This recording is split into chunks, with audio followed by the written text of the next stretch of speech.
بسم اللہ الرحمن الرحیم وبہ نستعین سبحانک لا علم لنا الا ما علمتنا انک انت العلیم الحکیم الحمد للہ رب العالمین والصلاة والسلام علی سید المرسلین وعلی آلہ وصحبہ اجمعین ومن تبعہم بإحسان الی یوم الدین اعوذ باللہ من الشیطان الرجیم بسم اللہ الرحمن الرحیم آمن الرسول بما انزل الیہ من ربہ والمؤمنون کل آمن باللہ وملائکتہ وکتبہ ورسلہ لا نفرق بین احد من رسلہ وقالوا سمعنا واطعنا غفرانک ربنا والیک المصیر۔ سامعین کرام، دکتور ابراہیم نے اس سے پہلے کے درس میں جو ہم نے پیش کیا ان عبارتوں میں اہل جفا کی جانب سے نبی کریم صلی اللہ علیہ وسلم اور آپ کی شریعت کی مخالفتوں کے بعض نمونے پیش کیے کہ کس طریقے سے انہوں نے دین اور شریعت کی مخالفت کی، نبی صلی اللہ علیہ وسلم کے حق کے ساتھ ظلم اور جفا کیا آپ کے دین کو بھی بالکل الٹ پلٹ کر توڑ پھوڑ دینے کی بھرپور کوشش کی، لوگوں کو اس سے نفرت دلائی اور پھر غیر اسلامی ریاضات اور مجاہدات کو دین بنا کر پیش کیا۔ کیسے پیش کیا؟ مختلف بزرگوں کے واقعات کو اس طرح سے بنایا کہ ان واقعات میں غیر اسلامی غیر فطری تعلیمات انسان کی فضیلت اور روحانیت کے اعلیٰ مقام کی طرح نظر آئیں۔ عوام ان باتوں کو دیکھ کر یہ سمجھیں کہ جیسے ہمارے بزرگان جو ہیں بھوکے رہتے تھے، پاگل پن کا مظاہرہ کرتے تھے، کانٹوں میں ننگے پیر چلا کرتے تھے اور 3 مہینہ بات کرنا، 3 مہینہ خاموش رہنا، نماز روزہ چھوڑ کر جو ہے وہ مجذوبوں اور دیوانوں کی طرح رہنا، یہ مقام جو ہے بہت اعلیٰ مقام ہے، ہمیں اس مقام کو حاصل کرنا چاہیے، یعنی شریعت سے دور ہونے کا۔ آگے انہوں نے بتایا کہ ان واقعات کو جو پیچھے انہوں نے ذکر کیا تھا اس کا ذکر کرنے کے بعد کہتے ہیں کہ ایسے مجاہدات اور ریاضتیں کہہ رہے ہیں کہ جو کہ صرف ہمارے نبی جناب محمد رسول اللہ صلی اللہ علیہ وسلم کی سیرت، آپ کی سنت اور طریقے کے خلاف ہی نہیں ہے، بلکہ یہ انسان کی طبیعت اور فطرت سلیمہ کے بھی خلاف ہے۔ یہ جو اہل تصوف کے اعلیٰ مقام کو بتاتے ہوئے کچھ ایسی ریاضتیں، مشقتیں بیان کی گئی کہ 40 دن یا اس سے زیادہ نہ سونا، نہ کھانا، نہ پینا، بھوک پیاس سے مبتلا رکھنا، اپنے آپ کو مشقتوں میں ڈالنا، دیوانگی کی زندگی اختیار کرنا، یہ آپ کو ہندو مذہب میں ملے گا، جین مذہب میں ملے گا، بدھ مذہب میں ملے گا۔ میں نے بتایا کہ یہ انسانی مزاج ہے، اپنے آپ کو مشقت میں ڈالنے سے انسان کو فضیلت حاصل نہیں ہوتی، یہ انسان کی فطرت نہیں جانتی۔ اللہ تبارک و تعالیٰ کو بندوں سے یہ مطلوب نہیں ہے کہ وہ اپنے آپ کو تکلیف دیں، اللہ تبارک و تعالیٰ کو مطلوب یہ ہے کہ بندے اب اپنے آپ کو اللہ کے حوالے کریں اور ان کی فطرت طاقت میں جو کچھ ان کے دائرہ اختیار میں ہے اس کے مطابق وہ رب کے فرامین اور احکامات کی تعمیل کریں۔ اب ان تعمیل میں ایسی چیزوں کی تعمیل کرنے میں ایسا ہو سکتا ہے کہ انسان کی نفسانی خواہشات، حالات اور اس کی اپنی بعض ذہنی اور شہوانی پسندیدگی جو ہے وہ آڑے آتے ہیں، یہ مشقت وہ جھیل سکتا ہے، وہاں صبر کرے۔ اللہ تبارک و تعالیٰ کی شریعت پر عمل کرنے کے سلسلے میں اگر کوئی چیز انسان کو رکاوٹ بنتی ہے، اس کی کوئی پسند چاہت آڑے آتی ہے، تو ایسی پسند اور چاہت کو قربان کرنا اصلی قربانی ہے۔ جیسے سیدنا ابراہیم علیہ السلام نے اپنی قربانیاں پیش کی، یہاں تک کہ اپنے بیٹے کے گلے پر چھری چلا دی، اللہ کے حکم سے جو ہے بیٹے اور بیوی کو جو ہے بے آب و گیا وادی میں چھوڑ آئے، اور دیگر انبیاء کرام علیہ السلام کی حیات اور زندگیوں میں ہم کو جو قربانیاں ملتی ہیں، ان قربانیوں میں اللہ کے حکم کی تعمیل ملے گی، اور یہ نظر آئے گا کہ انسان ایسا کر سکتا ہے، یعنی انسان کی قوت کے دائرے میں ہے۔ اور تیسری چیز یہ نظر آئے گی کہ ان میں آپ کو ایسی بےہودگی، خرافاتی پہلو اور لایعنی پن نہیں ملے گا، اس میں آپ کو مقصدیت نظر آئے گی، فائدہ نظر آئے گا، خود ان کا فائدہ، عوام کا، لوگوں کا، امت کا فائدہ آپ کو نظر آئے گا، اور پھر ان کے اندر ایک معنویت اور ایک مفہوم اور مقصدیت ہے۔ یہاں آپ دیکھیں گے کہ الٹا سیدھا انداز اختیار کر کے ایسے واقعات بیان کیے جاتے ہیں اور تاثر یہ دیا جاتا ہے کہ بلا مقصد بس دیوانوں اور پاگلوں کی طرح کچھ الٹی سیدھی حرکت کیجئے تو آپ اللہ تبارک و تعالیٰ کے مقرب بن گئے۔ یہ دین نہیں ہے، ہرگز نہیں ہے۔ جہاں انہوں نے کہا کہ یہ جو ریاضتیں اور اہل تصوف یا اہل جفا نے اپنے طور سے ایجاد کر کے، اور پھر اس کو اتنا ہی نہیں، ایک طرف تو اپنے طور سے دین بنایا، لیکن ان کی اس کی نسبت کرتے ہیں کہ کشف کے ذریعے سے، فلاں ذریعے سے ہم نے اللہ تعالیٰ سے یہ چیزیں لی ہیں۔ تعالی اللہ عن ذلک علوا کبیرہ، اللہ تبارک تعالیٰ ایسی بکواس تعلیم ہرگز نہیں دے سکتا۔ چنانچہ یہ کہہ رہے ہیں کہ یہ جو چیزیں، ریاضتیں اور طریقہ کار اعمال یہ لوگ بیان کرتے ہیں واقعات کی شکل میں یا دوسری شکلوں میں، یہ صرف ہمارے نبی جناب محمد رسول اللہ صلی اللہ علیہ وسلم کی ہدی اور فطرت طریقے کے خلاف ہی نہیں ہے، بلکہ ایک انسان کی عام طبیعت اور فطرت سلیمہ یہ بھی ان چیزوں کو رد کرتی ہے، ان کو قبول نہیں کرتی ہے۔ لذا اسی وجہ سے آگے کہہ رہے ہیں فقد اصیب اکثر ہؤلاء فی عقولہم، یہ جو اس قسم کی حرکتیں کرنے والے اور ایسی باتوں کو بیان کرنے والے ہیں، شیخ کہہ رہے ہیں کہ آپ ان کا اگر مشاہدہ کریں گے تو ان میں سے اکثر لوگ ایسے ہیں جن کی عقل متاثر ہو گئی، اصیب فی عقولہم، ان کی عقلوں میں اثر پڑ گیا، مطلب وہ پاگل، مجنون ہو گئے، دیوانگی کا شکار ہو گئے، اور ایسی حرکتیں کرنے لگے جو ایک عام عقل عامہ کا عام آدمی بھی حامل، یہاں تک کہ بعض بچے بھی نہیں کریں گے، ایسی الٹی سیدھی حرکتیں کرنے لگے، حماقتوں کا ارتکاب کرنے لگے۔ چنانچہ آپ دیکھیں گے کہ ان کی کتابوں میں جو قابل شرم باتیں ہیں اس کو بطور فخر ذکر کرتے ہیں۔ چنانچہ لکھا جاتا ہے فَمِنْهُمْ مَنْ يَرَى الْحَيَّاتِ وَالْحَوَامَ فَوَاكِهًا فَيَأْكُلُهَا، ان میں کچھ ایسے بھی آپ کو بزرگ ملیں گے جن کا تذکرہ کر کے لوگ بیان کرتے ہیں کہ جن کو سانپ بچھو اور جو ہے کیڑے مکوڑے وہ میوے نظر آنے لگے اور وہ ان کو میوہ سمجھ کر کھا جاتے ہیں۔ کیڑے مکوڑوں کو، سانپ بچھو کو میوے اور کھانے پینے کی چیز سمجھ کر اٹھاتے اور کھا لیتے۔ فَيَأْكُلُهَا وَمِنْهُمْ مَنْ يَصْعُدُ إِلَى الْمِنْبَرِ فَيَخْطُبُ فِي النَّاسِ عُرْيَانًا، ان میں کچھ ایسے ہیں جو لوگوں کے سامنے مسجدوں میں ممبر پر چڑھ جاتے اور لوگوں کے سامنے اپنے لباس اتار کر، برہنہ ہو کر، عریانگی کی حالت میں ننگے ہو کر لوگوں سے خطاب کرتے، ممبر پہ چڑھ کے ننگے ممبر پر چڑھ گئے۔ وَمِنْهُمْ مَنْ يَقُولُ، ان میں سے کچھ ایسے ہیں جو یہ کہتے لا الہ لکم الا ابلیس، اِنَّا لِلَّهِ وَإِنَّا إِلَيْهِ راجعون، کہہ رہے ہیں کہ کچھ یہ تک کہتے کہ تمہارے لیے کوئی معبود عبادت کے لائق نہیں ہے سوائے ابلیس کے، نعوذ باللہ من الخذلان۔ ہم اللہ تبارک و تعالیٰ کو کی اس قسم کی خرافات سے پناہ مانگتے ہیں، اس کی پناہ میں آتے ہیں۔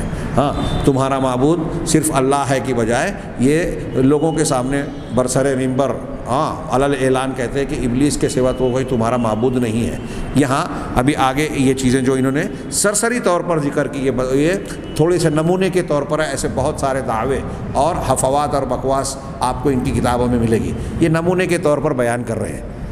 یہاں میں بار بار اس سے پہلے کہہ چکا ہوں، میرے لیے بہت ہی حیرت کی بات، انتہائی میرے لیے نہیں، کوئی بھی شعور والا انسان غور کرے تو لوگوں کو بہت ہی حیرت ہوگی۔ اب تھوڑی دیر کے لیے سوچئے، اگر کوئی مسلمانوں کے بیچ آ کر ان کو تعلیم دیتے ہوئے یہ کہے کہ تمہارے لیے اللہ نہیں فلاں معبود ہے، تو لوگوں کا رد عمل کیا ہوگا اور کیا ہونا چاہیے۔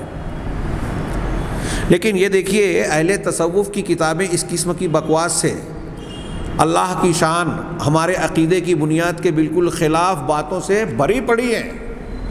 لیکن جب آپ اسے لوگوں کے سامنے پیش کرو گے تو کسی کی رگ حمیت اور رگ غیرت جو ہے پھڑکے گی نہیں۔ جس پر غصہ آ جانا چاہیے وہاں کوئی غصہ نہیں آئے گا، اور وہ یہی کہیں گے جو ان لوگوں نے محنت اور کوشش کر کے ماحول بنایا ہے کہ یہ جو اہل جذب ہیں، یہ اہل تصوف ہیں، فلاں فلاں بزرگ ہیں، سلسلے کے مشائخ ہیں، ان کو کشف ہوتا ہے، یہ اللہ سے مل گئے ہیں، ان کو رسول کی ضرورت نہیں ہے۔ یہی رسول اللہ صلی اللہ علیہ وسلم کے سلسلے میں جفا ہے، بلکہ پورے دین کے سلسلے میں ان کے ظلم اور زیادتی ہے، اور یہ ہمارا ظلم ہے کہ ہم اللہ اور اس کے رسول کی بالکل ایسی صریح مخالفتیں دیکھ کر آنکھیں بند کیے ہوئے ہیں اور بصیرت کے اندھے بن گئے ہیں کہ جو چیز ہمارے دین کو جڑ سے اکھاڑ رہی ہے ہم اس پر خاموش ہیں۔ آج ہمارے ہاں کوئی شخص اگر رسول اللہ صلی اللہ علیہ وسلم کی شان میں معمولی سی گستاخی کر دے، پورا عالم اسلام سراپا احتجاج بن جاتا ہے، بالکل بجائے۔ غصہ ہونا چاہیے، نبی صلی اللہ علیہ وسلم کی شان میں گستاخی کسی مسلمان کو برداشت نہیں کرنا چاہیے، یہ ہوگی نہیں، یہ ہمارے ایمان کے خلاف ہے۔ ہم اگر خاموش رہ جائے تو ہمارا ایمان ہی سلامت نہیں رہا۔ یہ الگ بات ہے کہ اب احتجاج کس طریقے کا ہونا چاہیے، سزا کس طریقے کی ہونی چاہیے، شرعاً کیا دائرہ ہے، کیا طریقہ ہونا چاہیے، کہاں کیا تقاضے ہیں، یہ ایک الگ بحث ہے، لیکن یہ کسی مسلمان کو گوارا اور برداشت نہیں ہو سکتا، اور ایمان کے ہوتے ہوئے برداشت ہونا بھی نہیں چاہیے۔ اب ایک طرف ہم یہ کہہ رہے ہیں کہ گستاخی رسول ہم برداشت نہیں کر سکتے، اللہ تعالیٰ کی گستاخی تو اور بڑی بات ہو جائے گی، ہم برداشت نہیں کر سکتے۔ دوسری طرف یہ جو ابھی میں واقعات عبارتیں نقل کر رہا ہوں، یہ جو باتیں حوالہ دے رہے ہیں، یہ اللہ کی شان میں گستاخی ہے، رسول کی شان میں گستاخی ہے، دین کے ساتھ جو ہے کھلواڑ ہے۔ لیکن جب یہی لوگ ہمارے درمیان بیان کر رہے ہیں اس تصوف کے نام پہ، تو لوگ عقیدت کے ساتھ سر جھکا کر ان کے ہاتھوں پر بیعت کر رہے ہیں۔ کتنا بڑا دھوکہ ہے، سوچئے کتنا بڑا ایسا جال ہے جس میں لوگ اس طرح سے پھنس چکے ہیں کہ انہیں خود بھی نہیں پتا کہ ہم پھنسے ہوئے ہیں۔ ایک طرف اپنے آپ کو مسلمان، اللہ اور رسول کو ماننے والا کہتے ہیں، اور ان سب باتوں کو مان کر اللہ اور اس کے رسول کا رد کر رہے ہیں، مخالفت کر رہے ہیں، بے عزتی کر رہے ہیں۔ کوئی مانے یا نہ مانے، میری ان باتوں کو کوئی سن کر سرسری گزر جائے، میں اسے چھوٹی بات نہیں مانتا۔ معمولی بات ہے۔ عالم اسلام کا سب سے بڑا فراڈ، عالم اسلام کا سب سے زیادہ المناک پہلو، جس پر جتنا رویا جائے کم ہے، جتنا دکھ کیا جائے کم ہے۔ اور یہ جو میں عرض کر رہا ہوں، بڑے بڑے جو مسلمانوں کے ہمدرد بننے والی بڑی بڑی شخصیات ہیں، جو اہل تصوف کے تعلق سے نرم گوشہ رکھتے ہیں، اور میری اس قسم کی باتوں کو سننے کے بعد ان کو غصہ آئے گا، انہیں ان باتوں پر غصہ نہیں آتا کہ وہ کہہ رہے ہیں کہ تمہارے لیے ابلیس کے سوا کوئی معبود نہیں ہے، تم اللہ کے رسول صلی اللہ علیہ وسلم کی بجائے فلاں فلاں شیخ اور طریقت کے راستے کو اختیار کر لو، نبی کی شریعت الگ ہے، یہ طریقت الگ ہے۔ آپ نے اللہ کے نبی صلی اللہ علیہ وسلم کی شریعت کو ایک وار میں جو ہے قتل کر دیا، اور آپ کہہ رہے ہیں کہ میں اللہ کے رسول کا ماننے والا ہوں۔ غور کیجئے، اگر عقل شعور باقی ہے تو اللہ تبارک و تعالیٰ سے ہم حق کے قبول کرنے اور سمجھنے کی توفیق مانگیں۔ بڑی ضرورت ہے۔ اب یہ کچھ باتیں کہنے کے بعد کہہ رہے ہیں وشاہد ذالکا، یہ جو میں کہہ رہا ہوں، یعنی انہوں نے دکتور صادق نے کہا کہ کچھ ان کی عقل پھر جاتی ہے، یہ غیر فطری اور غیر دینی اور غیر فطری چیزوں کو اختیار کرنے کا نتیجہ یہ نکلا کہ ان کی عقل ہی پھر جاتی ہے۔ یہ الٹی سیدھی حرکتیں کرتے ہیں، جیسا کہ انہوں نے بتایا کہ کچھ لوگ سانپ کو، بچھو کو، کیڑے مکوڑوں کو میوے سبزی سمجھ کر کھا رہے ہیں، اور یہ اس طرح کی بکواس باتیں کہہ رہے ہیں، ننگ دھڑنگ گھوم رہے ہیں۔ پھر گھوم ہی نہیں رہے ہیں، مسجد میں ممبر پر لوگوں کے سامنے جو ہے بالکل برہنہ ہو کر، مادر ذات برہنہ ہو کر کھڑے ہو گئے، خطاب کرنے لگے۔ یہ ان کی کتابوں میں لکھا ہوا ہے۔ اب کہہ رہے ہیں کہ وشاہد ذالک ما رواه الشعرانی والنبہانی فی تراجم اولیائہم، اس کا شاہد جو شعرانی نے، نبہانی نے اپنے اولیاء کے تراجم میں نقل کیا ہے، ان کے تراجم اور ان کی شخصیات اور سوانح کے، یہاں دو کتابوں، دو مصنفین اور ان کی کتابوں کا حوالہ انہوں نے دیا۔ ایسی اور بھی بہت ساری کتابیں اور ان کے مصنفین ہیں جن کتابوں میں ایسے واقعات کی آپ کو بھرمار نظر آئے گی۔ حیث یقول النبہانی فی ترجمت محمد المعروف بآکل الحیات، کہہ رہے ہیں کہ اس طرح سے کہ نبہانی محمد، ایک شخصیت ہے محمد جو کہ آکل الحیات، سانپوں کو کھانے والے کے نام سے مشہور تھے، سانپوں کو کھانے والے اس نام سے معروف تھے محمد کے بارے میں۔ وہ کہتے ہیں، کون؟ نبہانی کہہ رہے ہیں کہ یہ 832 میں جو ہے اس شخص کی وفات بیان کی گئی ہے، اور جامع کرامات الاولیاء نبہانی کی جو کتاب ہے، اس سے پہلے بھی اس کے حوالے گزرے، جلد 1 صفحہ 260 سے یہ عبارت نقل کر رہے ہیں۔ کہہ رہے ہیں کہ وہ کہتا ہے، نبہانی کہتے ہیں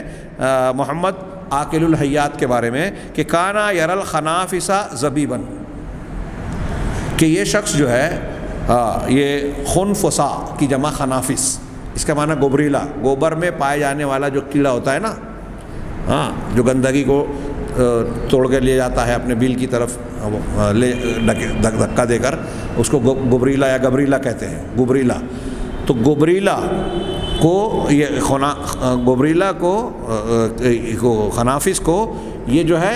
منقع سمجھتے تھے۔ زبیب خشک انگور یا خشک انجیر کو کہتے ہیں، ہم لوگ منقع بھی کہہ سکتے ہیں۔ تو خشک انگور، وہ گبریلا کیڑے کو یہ انگور سمجھتے تھے، یعنی خشک انگور ہے، منقع ہے۔ والحیۃ قثاء، اور سانپ کو ککڑی، ہمارے ہاں جس کو لمبی ککڑی، کھیرا جس کو کہتے ہیں، سانپ کو ککڑی سمجھتے تھے۔ وکان من اکابر الصالحین، اب یہ جملہ کہنے کے بعد نبہانی یہ کہتے ہیں کہ وہ اکابر صالحین میں سے تھے، بڑے نیک لوگوں میں جو بڑے بڑے کبار ہیں نا، ان میں سے ہیں۔ اب یہ تین جملہ ایک عام آدمی کے سامنے آپ نقل کیجئے، کیا سبق لے گا؟ کہ ایک ایسا شخص جو صالحین میں بھی اکابر کا مقام رکھتے ہیں، ایسے مقام پر فائز آدمی کا نتیجہ یہ ہم دیکھ رہے ہیں کہ اس کو سانپ ککڑی نظر آ رہا ہے، ہاں، اور گوبریلا کیڑا جو ہے، ہاں، وہ جو ہے منقع نظر آ رہا ہے۔ تو عام آدمی تو یہی سمجھے کہ جب اتنے پہنچے ہوئے اور اتنے بڑے بزرگ ہیں اور ان کو ایسا دکھ رہا ہے تو یہ ان کی بزرگی اور ان کے اعلیٰ مقام کی حیثیت سے ہے۔ لیکن آپ اگر یہود نصارہ کے موجودہ دور کے لوگوں کو بتائیں گے تو وہ کہیں گے کہ یہ تو پاگل پن کا دور ہے، اسے ڈاکٹر کے پاس پاگل خانے میں لے جا کے بتانا چاہیے تھا۔ اب یہاں کہیں گے کہ دیکھو یہ تو ان کی شان میں گستاخی ہے۔ جی نہیں، یہ شریعت کی شان میں گستاخی آپ یہ واقعہ بیان کر کے کر رہے ہیں۔ کیا نبی کریم صلی اللہ علیہ وسلم صحابہ کرام کبھی اس مقام پر پہنچے؟ کبھی نہیں۔ اگر آپ غور سے دیکھیں گے تو ایک طرف تو یہ شریعت کی مخالفت ہے، دوسری طرف ایسے واقعات میں یہ دراصل ایسی چیزوں کو بین السطور میں پردے کی آڑ میں ثابت کرنا چاہتے ہیں جو کہ قرآن و حدیث کی تعلیمات سے بالکل خلاف ہے۔ اب جیسے ہندوؤں کا، غیر اسلامی ہندوؤں کا اور یونانیوں کا ایک عقیدہ ہے وحدت الوجود، پوری کائنات کا، ابھی یہ بار بار اس کا ذکر آتا رہا، ابھی اور بھی آئے گا، کہ ساری کائنات ایک ہی وجود ہے، اور اسی کو اختیار کر کے صوفیوں نے اپنا دین اور مذہب کی بنیاد بنایا اور یہ کہا کہ پوری کائنات میں بس اللہ ہی اللہ ہے۔ اور یہ بات میں بار بار دہراتا ہوں، اہل علم نے دلائل کے ساتھ یہ ثابت کیا کہ خالق اور مخلوق الگ ہیں، خالق اور مخلوق ایک نہیں ہے۔ جو خالق اور مخلوق کو ایک مانے وہ کافر ہے، وہ مشرک ہے، اس سے بڑا مشرک نہیں، جو پوری کائنات کے اندر اللہ کو مان رہا ہے۔ اور یہ اہل تصوف کے یہاں یہ کفر اور شرک پایا جاتا ہے، صراحتاً پایا جاتا ہے، قبول کرتے ہیں۔ اب ان کے اپنے اس دعوے کو یا باطل عقیدے کو ثابت کرنے کے لیے وہ ایک بات کہتے ہیں، وہ یہ کہتے ہیں کہ ہمارے سامنے جو چیزیں الگ الگ نظر آتی ہیں، ہاں، ایک انسان ہے،